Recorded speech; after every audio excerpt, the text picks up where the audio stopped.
sinabi ni PRRD Na, na kung safe kayo ngayon maglakad sa gabi, ibuton nyo ang mga kandidato ni BBM.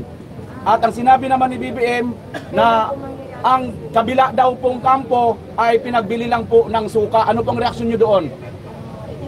naibang si BBM. Yung mga kandidato niya, alam naman niya, palpak yung mga kandidato niya. Palpak yung mga kandidato niya. Si Digong naman, you stand a better chance sa mga kandidato ni Digong. Na? Yun yung sa akin. You stand a better chance. Meron pa ba? Sir, ano po masasabi? Si AFP kasi nababasa po natin na to secure and protect the people. Pero nangyayari po ngayon, there were times na we feel not safe. So ano po ang masasabi niyo Kung sa kanila? comparison ang sasabihin natin, ano? Comparison natin ang pag-uusapan sa administrasyon ni Duterte at saka administrasyon ni Bangag. Malayo. Yung ito opinion ko mamaya yung ibang information ko. Opinion ko sa ngayon, hindi ko nararamdaman yung security ngayon. Honest to goodness answer, hindi ko nararamdaman. Because yung side of impact, yung impact sa tao, parang hindi nila naramdaman na sila ay secured. That is my opinion. Now, sa ibang research ko, sa ibang mga tao, ganun rin yung kanilang opinion sa opinion ko. Meaning, nung panahon ni Pangulong Duterte, naramdaman nila safety nila maglakad sa gabi. Pero sa ngayon, wala na. Hindi na natin naramdaman yung security.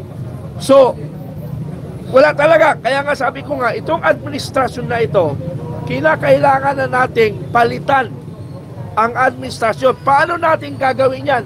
Pagkakaisa.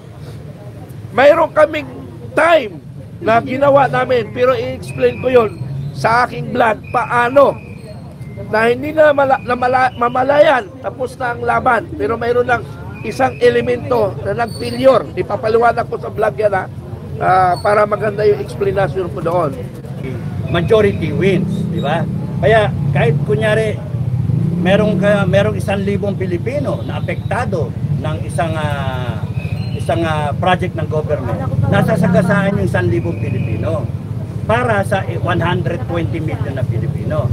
Pero ang government service kasi is making sure na walang maaapi na kababayan. Kasi lahat tayo, entitled tayo, kaya natin binoto yung mga politiko natin para mag-serve sila. Kaya nga tinatawag na honorably. Kaya tinatawag na mga ano sila? Honorable. Your Excellency, mga ganon. May title sila. Pero ang problema, pagka naboto na sila, akala mo kung sino sila, mayayabang. Government service is supposed to be keeping in mind always and in your heart na hanggat merong isang Pilipino na naghihirap, kulang yung serbisyo mo. Pinakailangan lahat ng Pilipino guminhawa yung buhay. Yung OFW abroad, yung mga katutubo natin, yung mga Muslim natin kapatid, yung mga Pilipino na sa araw-araw nahirapang mabuhay. Hindi na nga makarali kasi hirap sa buhay. Hindi maka-absent. Sasabihin nyo, pagka nagbablog kayo, nasaan na kayo mga supporter? Nasaan na kayo? Walang mag-rally kasi nga hirap na yung buhay. Hindi nyo naiintindihan na yung mga politiko, yun yung estratehiya nila. Sirain yung ikakabuti ninyo para hindi na kayo, mahirapan kayo, hindi na kayo makakano. Sige, meron.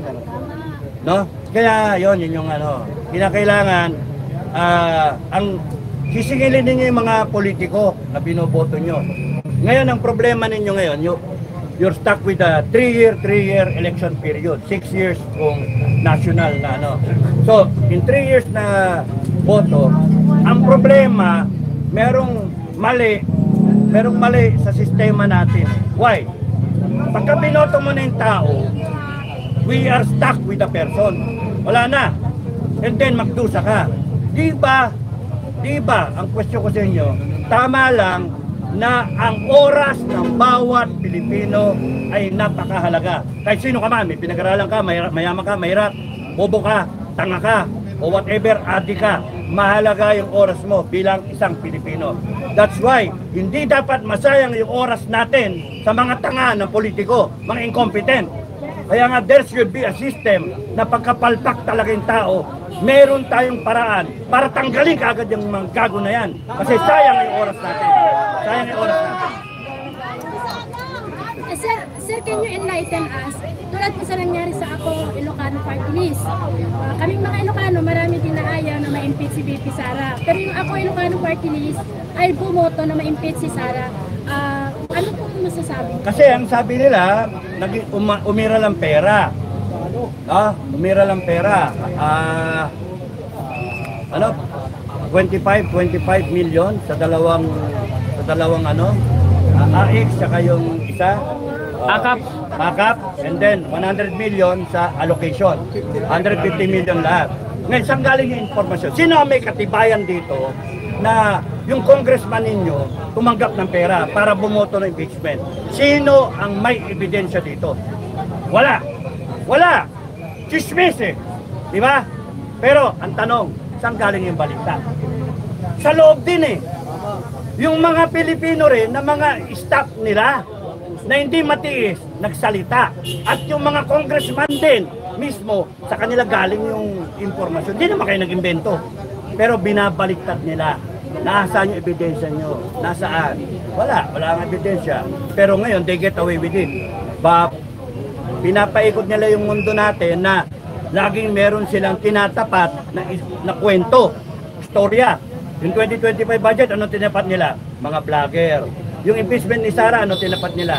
Yung mga vlogger pa rin, di ba? So, para matakpan yung kay Inday, bayad sila 150, imagine 150 million. Anong kinakasyon nila kay Inday? 125 million. Di ba mga PI nila? Mga PI yung mga yan? And anong, nasaan na kayo ngayon? Hirap kayo. Hirap tayo, di ba? That's why it has to stop. It has to stop. Ang tanong kailan? Magtanong ako, sino ang gusto tumayo? Yung mga kandidato, may tatayo ba? May mga tatayo bang kandidato? Mga politiko? Wala, di ba? Pero pagka nandyan na, magbabago na yung mundo. Biglang, ayan, litawan na. Sipsipan na. Kaya nga, Madam President, mag-ingat ka sa mga ahas. Mag-ingat ka sa mga sipsip. Kaya, kung pwede nga lang na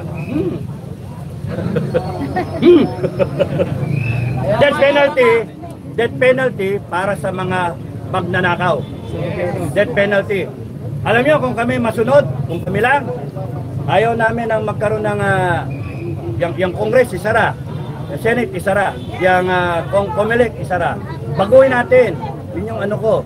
Pero yun yung suggestion ko kung sino man yung mamumuno. Kasi yun yung tama eh. Yun yung it is come of age na. Wala nang magagawa dahil sa yung nagpapatakbo pa na yung mga siraulo, kurap. Ngayon kung hayaan natin, lalo tayo makukurap. So, nandiyan yung droga, nandiyan komunista, nandiyan yung magnanakaw. Ano gagawin natin? We have to take hold of, get back the power that we gave them. Na pinahiram natin. Yun dapat. We get back. We take back the power of the Filipino people and use that power to correct everything. Yun yung dapat na gawin natin. Dagdag ako, sir.